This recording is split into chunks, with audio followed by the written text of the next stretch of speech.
வணக்கம் உறவுகளே. நேற்றைய காணொளியில் இசாரா செவ்வந்தியின் கைது பற்றி பார்த்திருந்தோம். இசாரா செவ்வந்தி என்பவர் ஒரு பேசும் பொருளாக மாறியது கணேமுல சஞ்சீவவின் மரணத்துக்கு பின்னர்தான்.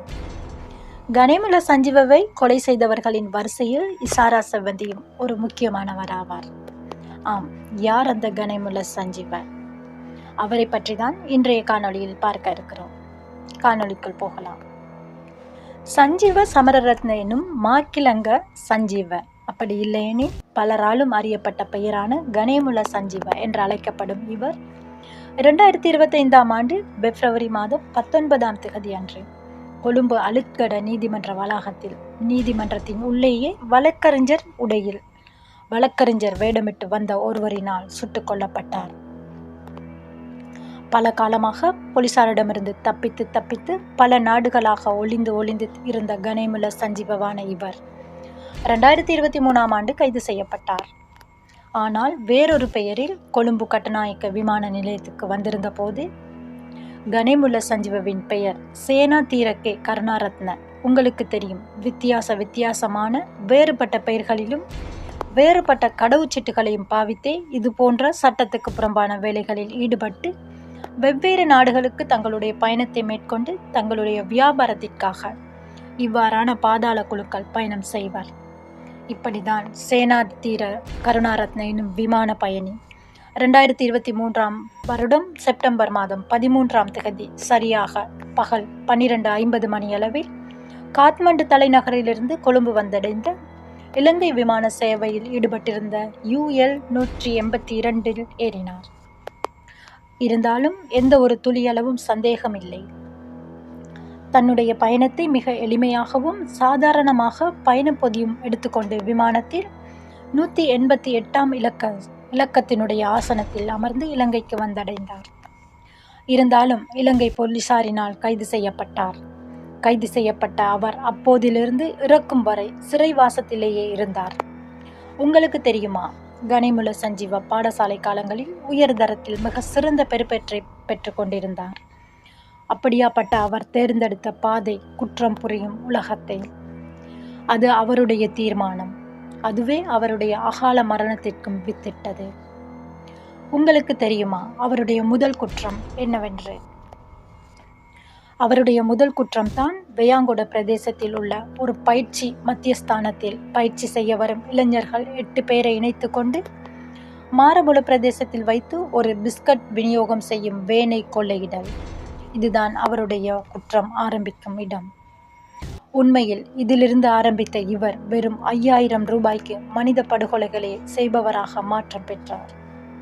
இது மட்டுமில்லை, இலங்கையில் பிரசித்தி அடைந்த பெயர் போன பாதாள குழு தலைவரிடமும் கணேமுல சஞ்சீவ வேலை செய்துள்ளார்.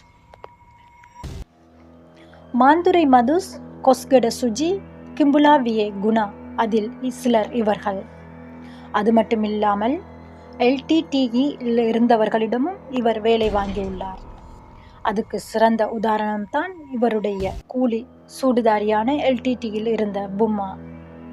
இந்த கணேமுல சஞ்சீவ LTTயில் இருந்தவர்களிடமும் வேலை வாங்கியிருப்பதை கூறுவது நாங்கள் இல்லை, இலங்கை நாட்டு புலனாய்வு துறையினர்.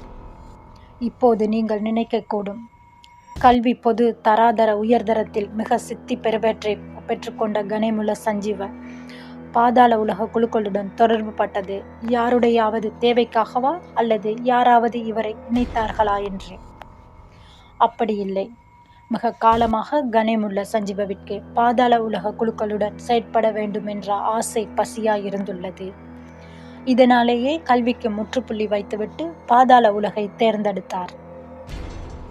அந்த தேர்ந்தெடுப்பு அவருடைய தெரிதலோடும் புரிதலோடும் விருப்பத்தோடும் நிகழ்ந்த ஒன்றுதான். அது மட்டுமில்லை, பாதாள குழுக்களில் உள்ளவர்களைப் போலவே உடல் இருக்க வேண்டும் என்பதற்காக உடற்பயிற்சி செய்து உடலை கட்டுமத்தாக வைத்திருக்க வேண்டும் என்பதில் மிக ஆர்வமாக இருந்தார் கணேமுல சஞ்சீவ. அதனாலேயே பட்டபொத்த ஜிம்மில் பல மாதங்கள் உடற்பயிற்சியில் ஈடுபட்டார். அந்த உடற்பயிற்சி மேற்கொள்ளும் நடுவில் அவர் சின்ன திருட்டுக்கள் பலதையும் செய்திருந்தார். இதற்கு நடுவில் கீரை விற்று வாழும் வயது முதிர்ந்த பெண் ஒருவரிடமும் திருட்டையும் நிகழ்த்திவிட்டு 300 ரூபாயும் வாங்கி கொண்டார். இதே மாதிரியான சின்ன சின்ன திருட்டுகளில் சம்பந்தம் இருந்ததாலேயே கணேமுல்ல சஞ்சீவ இருந்த ஊரில் இருக்க முடியாத சூழல் ஏற்பட்டது. இதனால் கணேமுல்ல சஞ்சீவ வயாங்குட பிரதேசத்தை வந்தடைந்தார். அப்படி வந்த சஞ்சீவ நைவெல சந்தி அருகே இருந்த அரச மரத்துக்கு கீழிருந்த ஜிம்மில் தங்கியிருந்தார். பின்பே ஜிம்மிற்கு வந்த இளைஞர்கள் 7-8 பேரை கூட்டிக் கொண்டு மாரபோல சந்திக்கு அருகிலுள்ள பிஸ்கட் வேன் ஒன்றை கொள்ளையடித்தனர். இந்த கொள்ளையில் கணேமுல்ல சஞ்சீவைக்கு கிடைத்தது 70,000 ரூபாய் வரைக்கும். இந்த திருட்டை செய்து ஒரு வாரத்தில் போலீசாரினால் கைது செய்யப்படுகிறார் கணேமுல்ல சஞ்சீவ. இதுதான் அவர் சிறைக்கு செல்லும் முதலாவது சந்தர்ப்பம். முதலாவது சிறைவாசம் அனுபவித்த பிறகு பாதாள உலக குழுவில் அண்ணனின் நாமத்தை அடைகிறார் 2009ஆம் ஆண்டு. பாதாள உலகம் நாமத்தை அடைவது என்றால் பாதாள குழுக்களில் உள்ளவர்கள் தங்களை மதிப்புக்குரியவர்களாக மாற்ற வேண்டும். அப்படி மாற்ற வேண்டுமென்றால் மிகப்பெரிய குற்றங்களில் ஈடுபட்டிருக்க வேண்டும். அது மாதிரி அந்த பெயரை அடைவதற்கு மிகப்பெரிய குற்ற சம்பவங்களில் ஈடுபடுகிறார் கணேமுல்ல சஞ்சீவ. மிகப்பெரிய வங்கி கொள்ளையில் ஈடுபட்டு அந்த வங்கியில் 6 லட்சம் வரை கொள்ளையடித்த ஒரு சந்தர்ப்பமும் இருக்கிறது. இதன் பிறகு கொஞ்சம் கொஞ்சமாக பாதாள குழுக்களின் அங்கத்தவர்களின் மதிப்பை பெற ஆரம்பிக்கிறார்.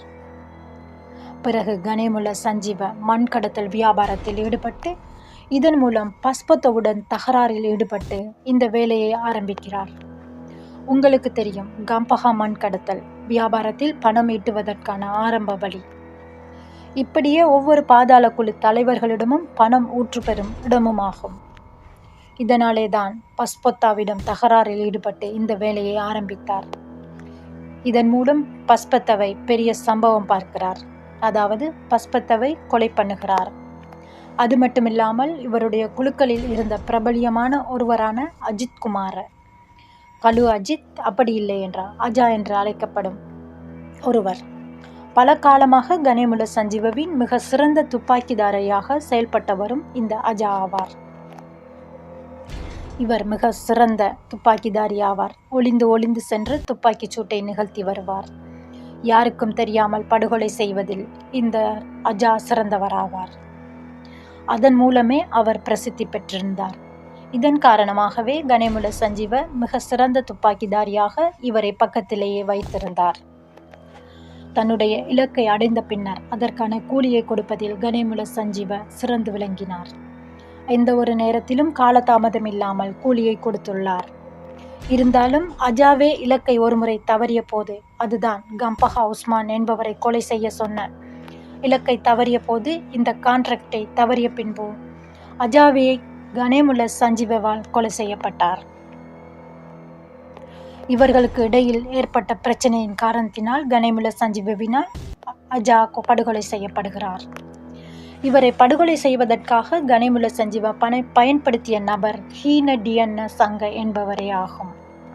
இந்த மாதிரியான பாதாள குழுக்களுக்கிடையே முரண்பட்டு கொலை செய்தது மட்டுமில்லாமல் இன்னும் பல குற்றங்களையும் புரிய ஆரம்பித்தார்.